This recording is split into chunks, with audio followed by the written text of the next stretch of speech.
Telegram account কীভাবে খুলতে হয় আমি আপনাদেরকে দেখিয়ে দিব।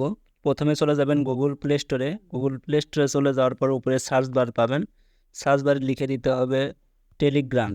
আর লেখার পর দেখতে পাচ্ছেন এখানে কিন্তু একটা টেলিগ্রাম যে অ্যাপসটি রয়েছে এটা কিন্তু আমি ইনস্টল করেছি, তার জন্য এখানে কিন্তু ওপেন দেখাচ্ছে।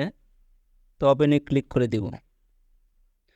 ওপেনে ক্লিক করে দেওয়ার পরে অবশ্যই আপনারা অ্যালাউ করে দিবেন। অ্যালাউ করে দেওয়ার পর উপরে দেখতে পাচ্ছেন এখানে কিন্তু কান্ট্রি লেখা রয়েছে, অবশ্যই আপনাদের কান্ট্রিটা সিলেক্ট করে দিতে হবে। তো আমি বাংলাদেশ কান্ট্রিটা সিলেক্ট করে দিব। এখানে সার্চ বারে লিখবো বাংলাদেশ। বাংলাদেশ সিলেক্ট করে দেব এবং এখানে কিন্তু একটা ফোন নাম্বার বসিয়ে দিতে হবে।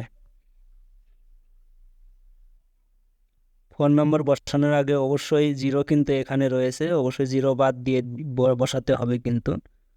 তো আমি বসিয়ে দিচ্ছি। নাম্বারটা বসিয়ে দেওয়ার পরে এখানে ক্লিক করে দিব।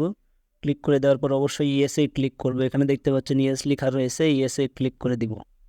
কোড বসিয়ে দিলেই কিন্তু অ্যাকাউন্টটা হয়ে যাবে। তো ভিডিওটা যদি আপনাদের ভালো লাগে অবশ্যই আমার ফেসবুক পেজটিকে ফলো করবেন এবং যারা আমার ইউটিউব থেকে দেখছেন অবশ্যই সাবস্ক্রাইব করে সাথে থাকবেন। ধন্যবাদ সবাইকে।